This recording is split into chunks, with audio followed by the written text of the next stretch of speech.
Today we're going to be continuing to work on fractions, but instead of just writing out the fractions, we're going to be looking at fractions on a number line.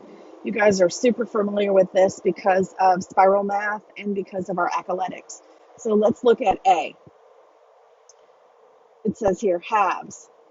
They want you to draw a number bond showing the fraction that it says here. So we have one whole, and it's broken down into two pieces, 1/2. Now we need to break the numbered line down into halves. So if we just draw a line right there in the middle, and underneath we would write 1/2. Remember, our number lines for fractions start with 0 and end at one whole. They could go past one whole, but our fractions that we're going to be working with are going to be within that single whole piece. So thirds. If we're breaking this whole into thirds, we need to have three pieces. 1, 2, 3. And inside of each circle is 1/3. Sorry, it's sloppy. 1/3, 1/3.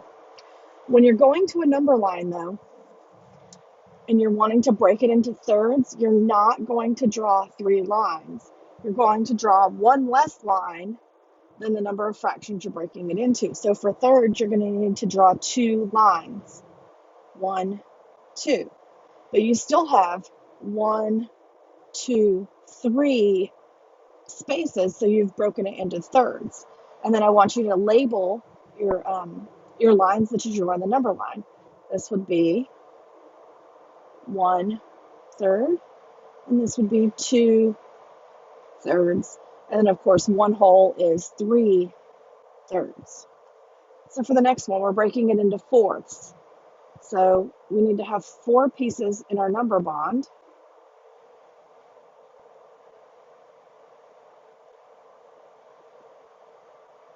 Fourth, 1/4. My writing is really sloppy, but 1/4 and 1/4. But now that we have to break the number line down, are we going to draw 4 lines? No, we're going to draw 3 lines. You always draw one less line than the number of pieces you're breaking it into. 1, 2, 3. But it is broken into fourths. 1, 2, 3, 4. This fraction would be 1/4. This one would be 2/4. This one would be 3/4. And this one is 1 or 4/4. Last example for today. We're breaking it into fifths, so our number bond needs to have 1, 2, 3, 4, 5 legs. And inside of each one would be a fifth. It's going to be hard for me to write that in there, but I'll try. 1/5, 1/5, 1/5, 1/5, 1/5. So if I'm breaking it into fifths, how many lines do I need to draw on my number line? Well, I need to draw 4 lines. So 1, 2, 3, 4. My lines are not very equally apart. Let me try that again.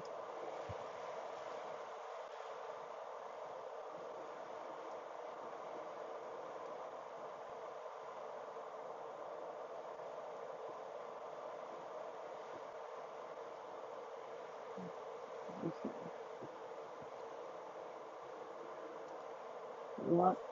1, 2, 3, 4. Oh, it's still broken into fifths. 1, 2, 3, 4, 5. My lines aren't very equal, but you guys get the idea. So this first line would be 1/5. The next line would be 2/5, 3/5, 4/5, and then 1 is equal to 5/5. So it's basically the same thing. We're just using the fractions on a number line and making a number bond for them. If you have any questions, I'll be online. Let me know. Otherwise, complete your Microsoft form. Since we've done this all year, it should be pretty easy for you guys to do. But if you have questions, I'm here for you. Thanks.